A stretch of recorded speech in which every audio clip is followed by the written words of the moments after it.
Good morning વિદ્યાર્થી મિત્રો। આજે આપણે ઇકોનોમિક્સમાં ફર્સ્ટ ચેપ્ટરની આપણે વાત કરીએ તો અર્થશાસ્ત્રમાં આલેખ। આ આ ચેપ્ટરમાંથી તમને આલેખ પૂછાય, 2 માર્ક્સમાં 3 માર્ક્સમાં સવાલ તમને પૂછાય છે। તો આપણે જોઈએ અર્થશાસ્ત્રમાં આલેખ। ટોટલ તમને આ ચેપ્ટરમાંથી 8 માર્ક્સનું તમને પરીક્ષામાં પૂછાય છે, તે આપણે જોઈ લઈએ। પહેલાં જોઈએ આકૃતિ અને આલેખનો અર્થ। આકૃતિ અને આલેખ આપણે ધોરણ 11માં જોઈ ગયા છે, ફરીથી એકવાર આપણે એને જોવું પડશે। તો જોઈએ આકૃતિ માટે શું કહેવામાં આવે છે કે આકૃતિ કોને કહેવાય? તો આકૃતિ માટે કે અવલોકિત માહિતીનું, અવલોકિત એટલે અગાઉથી આપણે મેળવેલી હોય, જે ભેગી કરેલી હોય, સમષ્ટિ તપાસ, નિદર્શ તપાસ, એ રીતના તમે જે માહિતી મેળવી હોય એ માહિતીનું ચિત્ર દ્વારા શું કરવામાં આવે છે?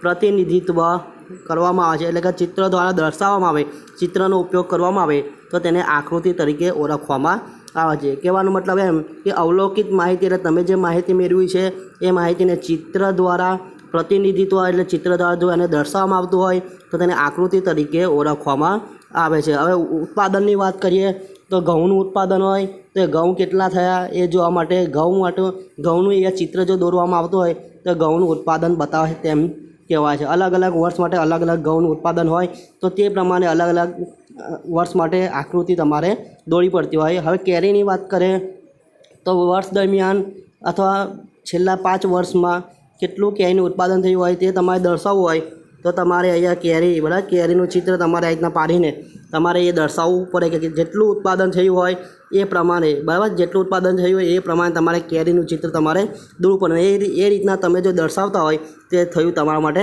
આકૃતિ। એટલે અહીંયા જે પણ માહિતી છે એનું ચિત્ર દ્વારા રજૂઆત અથવા પ્રતિનિધિત્વ કરવામાં આવે તો તેને આકૃતિ તરીકે ઓળખવામાં આવે છે। હવે આગળ જોઈએ આકૃતિ દોરતી વખતે સ્કેલ માપ લેવામાં આવે છે। આકૃતિ દોરવી હોય તો સ્કેલ માપની જરૂર પડતી હોય, કે આમાં વર્ષ હોય, બધી ઉત્પાદન હોય, માહિતી હોય, તો એ પ્રમાણે તમારે અહીંયા દર્શાવવું પડે। એ દર્શાવવા માટે સ્કેલ માપની તમારે અહીંયા જરૂર પડતી હોય છે, પરંતુ તેને દોરવા માટે આંકડાશાસ્ત્રનું ઊંડું જ્ઞાનની જરૂર પડતી નહીં। આંકડાશાસ્ત્રનું કોઈ પણ જ્ઞાન નહીં હોય તો પણ તમે આ આકૃતિ દોરી શકો છો। આંકડાશાસ્ત્રમાં એક્સ બાર, એમ, ઝેડ, મધ્યક, મધ્યસ્થ, બહુલક એ બધું નહીં જાણતા હોય તો પણ તમે આકૃતિ દ્વારા, બરાબર, આકૃતિ દ્વારા તમે માહિતી ચિત્રનો ઉપયોગ કરીને દર્શાવી શકો છો। આંકડાશાસ્ત્રની દ્રષ્ટિએ જ્યારે માહિતીની આવૃત્તિ અસતત હોય ત્યારે આકૃતિનો ઉપયોગ કરવામાં આવે છે। અહીંયા જે પણ તમે માહિતી મેળવી છે એ કેવી હોય? અસતત એટલે કોને કહેવાય? કે જેમાં વર્ગ પાડેલા નહીં હોય, જેનામાં વર્ગ હોય તેને શું કહેવાય? સતત। એટલે સતત હોય તો તમે આકૃતિ દોરી શકો નહીં, પરંતુ તમે અસતત હોય, બરાબર, તમારી માહિતી કેવી હોય? અસતત માહિતી હોય તો તમે આકૃતિ દોરી શકો। અને કહેવાનો મતલબ એટલો કે અસતત એટલે કે જેમાં શું ન હોય?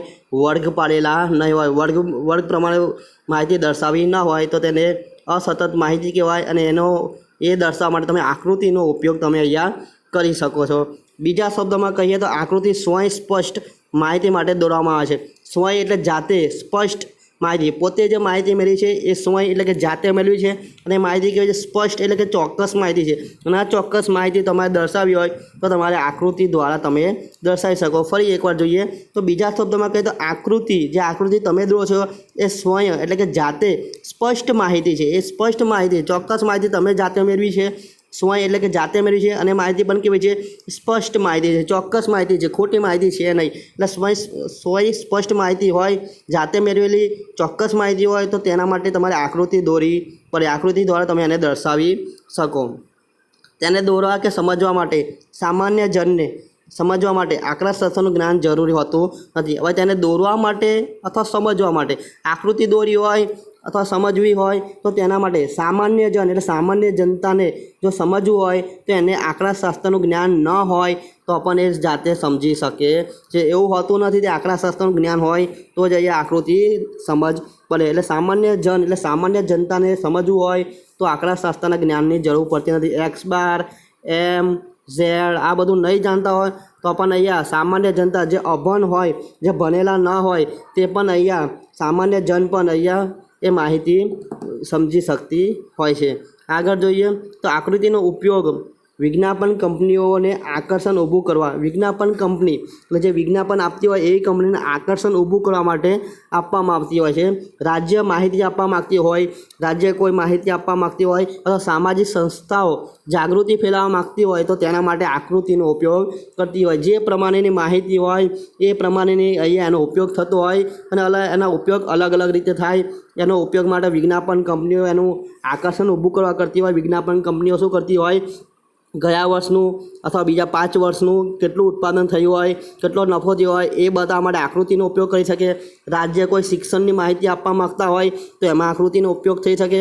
સામાજિક સંસ્થાઓએ કેટલું કાર્ય કર્યું સમાજ માટે એ દર્શાવવું હોય તો પણ આકૃતિનો ઉપયોગ થઈ શકે. કેમ કે આ માહિતી કેવી છે, સ્પષ્ટ માહિતી છે, બરાબર.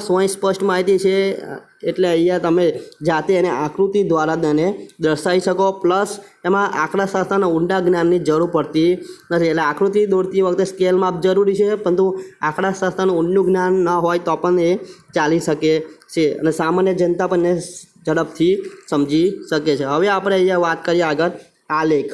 સૌથી અગત્યનું છે આલેખ. આલેખ માટે શું છે, આલેખ પણ એક અવલોકિત માહિતીનું ચિત્ર દ્વારા પ્રતિનિધિત્વ છે. અવલોકિત માહિતી, જે માહિતી છે એ અવલોકિત માહિતી આપણે જે મેળવી છે એનું ચિત્ર દ્વારા એ પણ શું કરે છે, પ્રતિનિધિત્વ કરે છે. આલેખમાં પણ ચિત્રો દ્વારા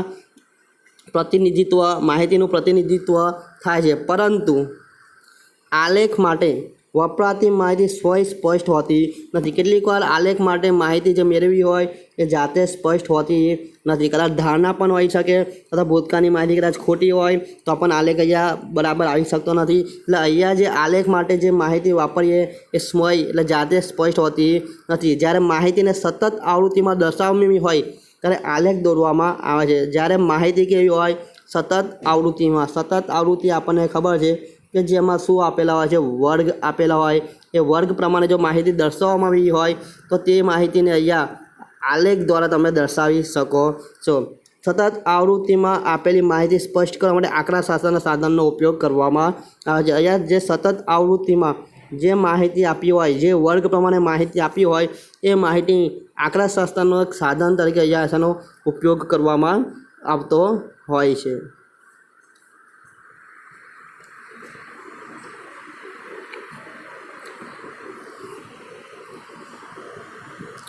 આગળ જોઈએ અન્ય પ્રકારની અસ્પષ્ટ આંકડાકીય માહિતી માટે આલેખ દોરવામાં આવે છે.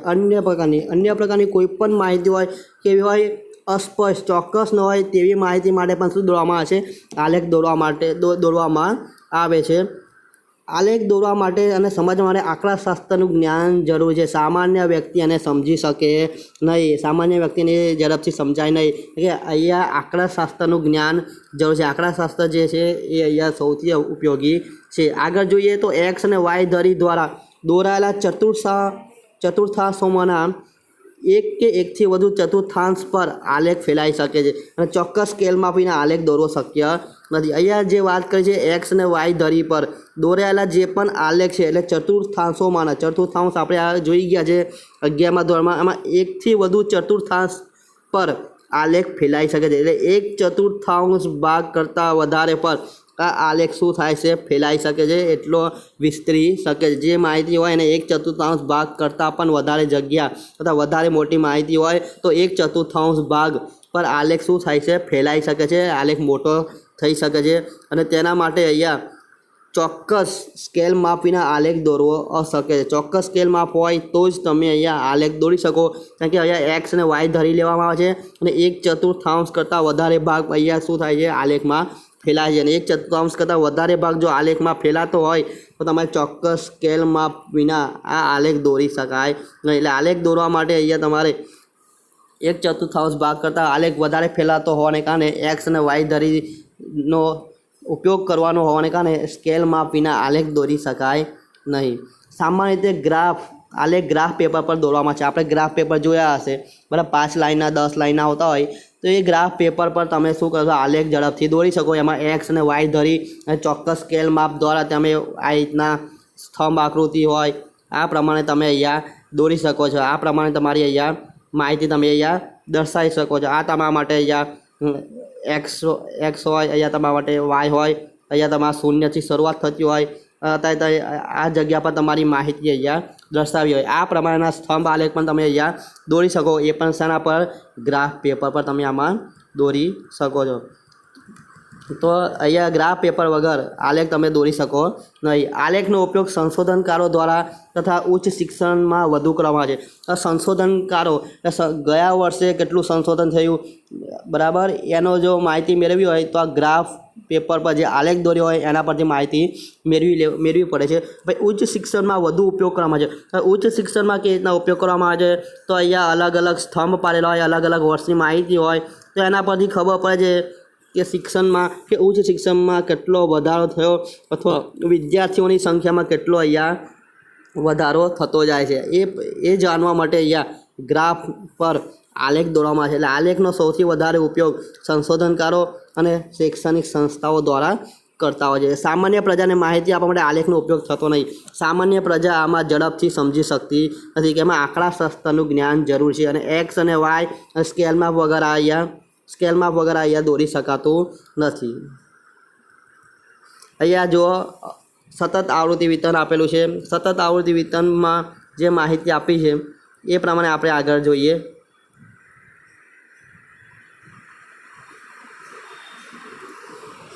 તો સતત આવૃત્તિ વિતરણમાં આપણે જોઈએ તો અહીંયા કિંમત આપી છે 1, 2, 3, 5, 7 ને 10. માંગ આપી છે 100, 80, 70, 60 ને 10. તો આ તમારા માટે સતત થયું કે જેમાં વર્ગ નથી.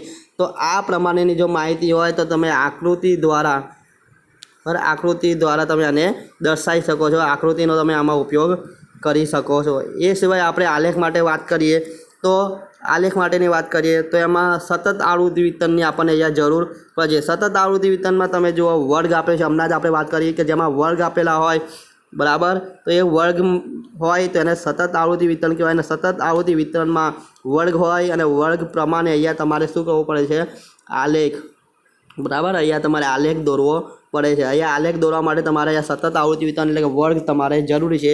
જ્યારે અસતત આવૃત્તિ વિતરણ હોય તો તમે એમાં આકૃતિ તમે અહીંયા દોરી શકો. તો આ પ્રમાણે એનો અર્થ આપણે જોઈ શકીએ છીએ.